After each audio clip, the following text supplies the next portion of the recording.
இராமாயணத்தில் வரும் அசோகவனம் உண்மையில் இலங்கையில் இருக்கிறதா? சீதாதேவி சிறை வைக்கப்பட்டதாக நம்பப்படும் அந்த இடம் இன்று எப்படி இருக்கிறது தெரியுமா? இலங்கையின் நுவரெலியா மலைப்பகுதியில் அமைந்துள்ள இந்த புனித இடம் சீதா எலியா என்று அழைக்கப்படுகிறது. இராமாயணத்தின்படி இராவணன் சீதாதேவியை கடத்தி இலங்கைக்கு கொண்டு வந்த பிறகு அவரை இந்த அசோக வனத்தில்தான் வைத்திருந்ததாக கூறப்படுகிறது. இன்று அந்த இடத்தில் அமைந்துள்ள சீதா அம்மன் கோவில் உலகம் முழுவதிலிருந்தும் வரும் பக்தர்களின் முக்கிய யாத்திரை தலமாக உள்ளது. கோவிலின் அருகே காணப்படும் இந்த பாறையில் ஒரு பெரிய காலடி தடம் உள்ளது. இது அனுமன் இலங்கைக்கு வந்தபோது பதித்த காலடி தடம் என்று பலர் நம்புகின்றனர்.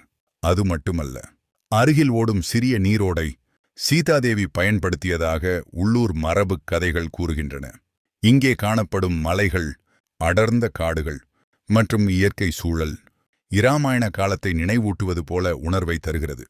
ஆனால் ஒரு கேள்வி, இவை அனைத்தும் உண்மையான வரலாறா அல்லது 1000 ஆண்டுகளாக சொல்லப்பட்டு வரும் புராண கதைகளா? இதற்கான உறுதியான ஆதாரங்கள் இன்னும் விவாதத்திலேயே உள்ளன.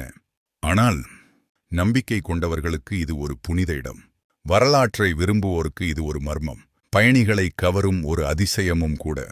இன்றும் ஆயிரக்கணக்கான மக்கள் இந்த இடத்திற்கு வந்து தரிசனம் செய்து செல்கின்றனர். நம்பிக்கை, வரலாறு மற்றும் மர்மம் சந்திக்கும் இடம் சீதா எலியா அசோகவனம். நீங்கள் என்ன நினைக்கிறீர்கள்? இது உண்மையான அசோகவனமா? கருத்தில் சொல்லுங்கள்.